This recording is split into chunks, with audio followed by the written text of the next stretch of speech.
So Kengeri ಅಕ್ಕಪಕ್ಕದಲ್ಲಿ sky deck ಮಾಡೋದ್ರಿಂದ ಇವಾಗ ನೀವು ಎಕ್ಸಾಂಪಲ್ ದುಬೈಯಲ್ಲಿ ಏನು ಇರೋದ್ರಿಂದ ಅಕ್ಕಪಕ್ಕದಲ್ಲಿ ಏನ್ ಡೆವಲಪ್ಮೆಂಟ್ ಆಯ್ತು, ಇದೊಂಥರ ಇವಾಗ ಹೆಂಗಾಗಿದೆ ಅಂದ್ರೆ ಟೂರಿಸಂ ಪ್ಲೇಸ್ ಆಯ್ತಲ್ಲ, ಸೇಮ್ ಅದೇ ತರ ಕೆಂಗೇರಿಲೂ ಕೂಡ ಸೇಮ್ ಅದೇ ಬರ್ತಿದೆ. ಎಸ್, ಸೊ ಆ ರೋಡ್ಗೆ ಅಟ್ಯಾಚ್ ಇರೋದ್ರಿಂದ ಈ ಪ್ರಾಪರ್ಟಿನೂ ಕೂಡ 100% ನೆಕ್ಸ್ಟ್ ಲೆವೆಲ್ಗೆ ಡೆವಲಪ್ಮೆಂಟ್ ಆಗುತ್ತೆ ಸರ್. ನಮ್ಮ ಲೇಔಟ್ ಕಾಂಪೌಂಡ್ ಪಕ್ಕದಲ್ಲಿ ನಿಮ್ಗೆ ಹೈ ಟೆನ್ಷನ್ ಲೈನ್ ಕಾಣಿಸ್ತಿದೆ. ಆ ಲೈನ್ ಜಾಗದಲ್ಲೇನೆ ಇವಾಗ 330 ಅಡಿ ರೋಡ್ ಪಾಸ್ ಆಗ್ತಾ ಇರೋದು ಸರ್. ಇವಾಗ ನೀವು ಎಲ್ಲಾ ರೋಡ್ಗಳು 80 ಅಡಿ ರೋಡ್, 100 ಅಡಿ ರೋಡ್ ಕೇಳಿದ್ದೀರಾ. ಸೊ ಈ ರೋಡ್ ಹೇಗೆ ಅಂತ ಅಂದ್ರೆ 330 ಅಡಿ ರೋಡ್ ಬಂದ್ಬಿಟ್ಟು ನಿಮ್ಗೆ ಎಕ್ಸಾಂಪಲ್ ವಿಜಯನಗರ ಮೆಟ್ರೋ ಇದೆ, ಮೆಟ್ರೋ ಪಕ್ಕದಲ್ಲಿ ಆ ಕಡೆ ಒನ್ ವೇ, ಈ ಕಡೆ ಒನ್ ವೇ ಇದೆ. ಅದಾದ್ಮೇಲೆ ಸರ್ವಿಸ್ ರೋಡ್ ಪಾರ್ಕ್ ಬರುತ್ತೆ, ಪಾರ್ಕ್ ಆದ್ಮೇಲೆ ಸರ್ವಿಸ್ ರೋಡ್ ಬರುತ್ತೆ.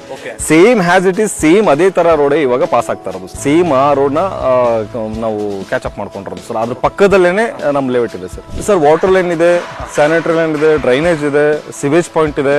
ಅದಾದ್ಮೇಲೆ ಅಂಡರ್ಗ್ರೌಂಡ್ ಕೇಬ್ಲಿಂಗ್ ಕನೆಕ್ಷನ್ ಇದೆ. ಅದಾದ್ಮೇಲೆ ಇನ್ನೊಂದೇನಂತ ಅಂದ್ರೆ ಎಲ್ಲಾ ರೋಡ್ ಅಂದ್ರೆ 30 ಫೀಟ್ ರೋಡ್ ಇದೆ. ಎಡ್ಜ್ ಟು ಎಡ್ಜ್ ನಿಮ್ಗೆ ಇದನ್ನ ಕಾಂಕ್ರೀಟ್ ರೋಡ್ ಅಲ್ಲಿ ಬ್ಲಾಕ್ ಮಾಡಿದೀವಿ ಸರ್. 100% ನಿಮ್ ಮಿನಿಮಮ್ ಇಲ್ಲ ಅಂತ ಅಂದ್ರೂ ಈಗೇನು ನೀವು 3700 ರೂಪಾಯಿ ಕೊಟ್ಟು ತಗೋತಾ ಇದ್ದೀರಾ, ನೆಕ್ಸ್ಟ್ ನೀವು ಅದನ್ನ ರೀಸೇಲ್ ಮಾಡ್ತೀನಿ ಅಂತಂದ್ರೆ ಸೊ 1:3 ಆಗಿರುತ್ತೆ.